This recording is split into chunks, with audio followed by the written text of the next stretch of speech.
Okay, let's continue our discussion on the tune Acquiescence, one of my own compositions. The reason why you want to do this video is because we're continuing on where we left off with tutorial 4.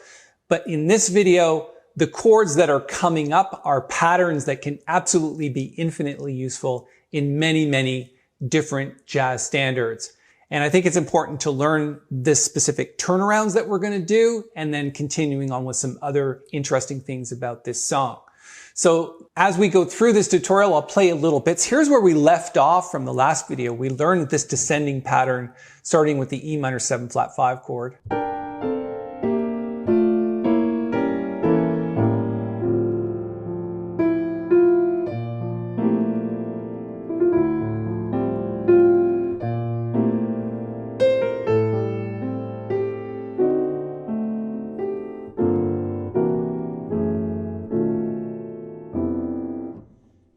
All right, so that's what I wanted to focus on in this video was this turnaround here, G minor 7 to C7 sharp 11, and then F sharp minor 7 to B7.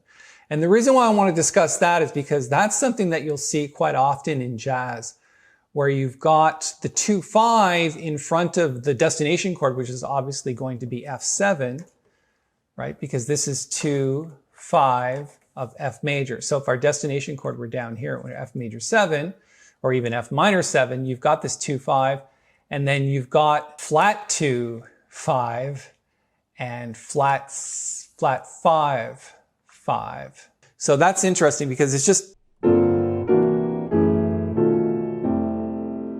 where you've got the flat 2 to flat 5 in front of the 1. So, okay, how do we voice this? Well, the first thing we're going to do in the left hand is play G, D, and B flat. So 1, 5, and 3. And in the right hand, we're going to play an F triad like this because the melody note needs to be there.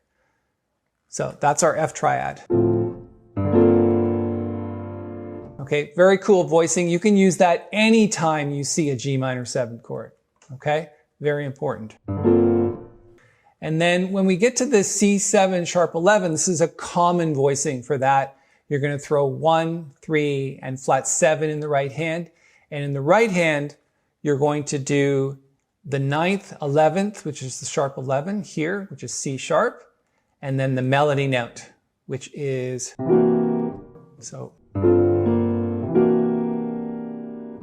which is B flat, okay? 7th of the chord. And then when we get to the F sharp minor 7th chord, throw down F sharp in the left hand and the 7th of the chord, which is here. And in the right hand, you're going to play 3, 5, 7, and 9. So essentially root position. So 3, 5, 7, and 9, which is the G sharp.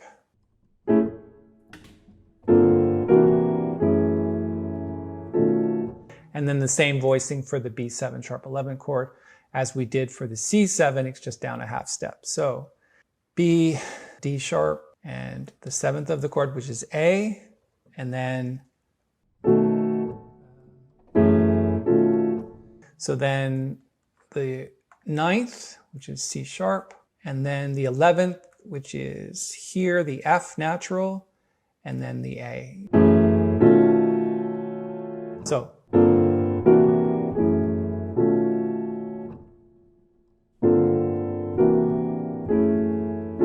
my suggestion is you do that one over a few times because you can definitely use that to freak out the other players. Anytime you see a turnaround and it just says G minor 7 to 1, so G minor 7, C7 to 1, which is F, instead throw in that half step below. Very cool stuff. You'll hear that in a lot of advanced players, so that's something you can really use. All right. The other thing I wanted to do is as the tune goes through, so it starts to repeat from this point, and let's continue on with the tune. So what we did was our turnaround leading to the F.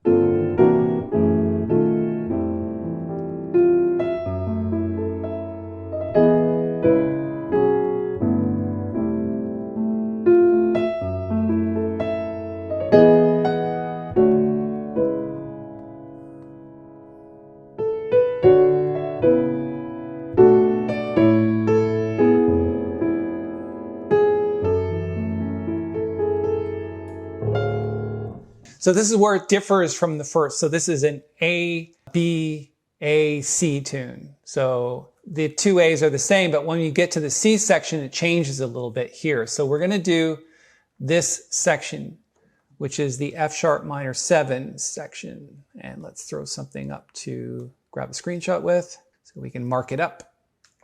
Okay, so this is the chord that I really think is important. What you want to do here is go way down to the D, 8 VB. So hit that really, really low. So again, it's like way down here. Just throw down that D in the left hand and just play a C sharp triad in the right hand, because that's what the melody should designate. So you've got G sharp, C sharp, and F. That's a very cool sounding chord. It's basically taking a triad, going up a half step from the root, and throwing that in the bass. Very nice sound.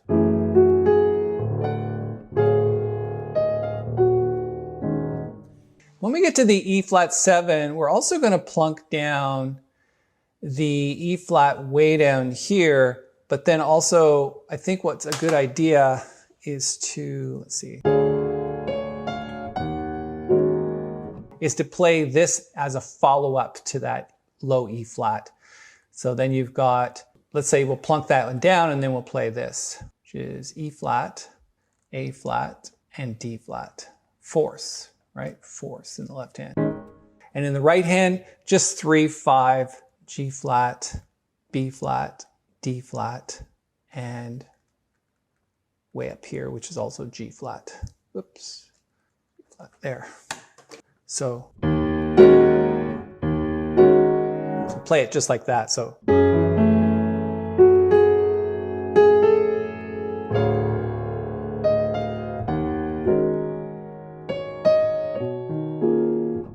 and then when we get to the B major 7th chord, you're going to play 1, so that's natural, D sharp, and A sharp here.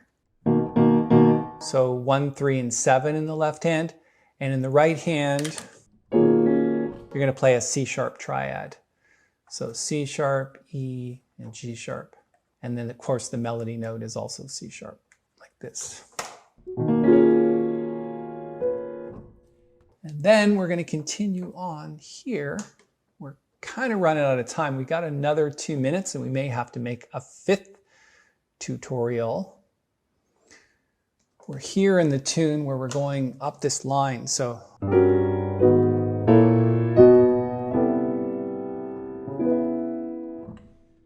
let's grab something to write with. So this is a situation where the chord symbol literally dictates what you should be playing. So when it says F sharp over G, it typically means an F sharp triad. But in this case, because the melody note is the A sharp, you want to play it in, so this is first position. So this would be third inversion F sharp chord over G. So we've learned this chord before where we did this. In this case, it's F sharp over G. Could be this, but in this case, I want you to keep the voicing close. All right, so let's go and put our F sharp triad in the right hand, where we've got the B flat, which is also A sharp, and G flat or F sharp and C sharp with the G in the bass like this. Actually, you can put 2 G's down like this, octaves. And then when we get to the A minor 7th chord,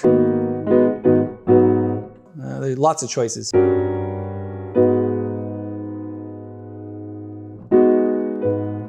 I think it's good to keep it simple in this particular case. So you've got a couple of A flats in the left hand and basically a B chord in the right hand. So you've got B, D sharp, sorry, that's B natural, of course, F sharp, and then the melody note, which is C, also B.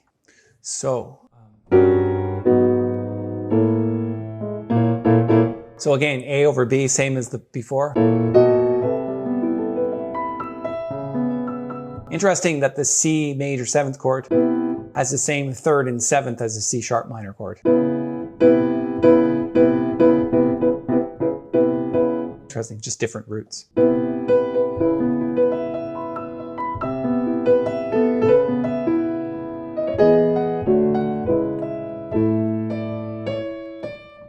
Okay, so that's pretty much it for this video. We're definitely going to have to make another video and continue on in the next section. And we'll do that again in the next video. If you like this one, give it a thumbs up, and you could subscribe because there's a lot of detailed explanations like the one you've seen here, and I really want you to learn. So subscribe and we'll keep giving you videos pretty much every day. See you later.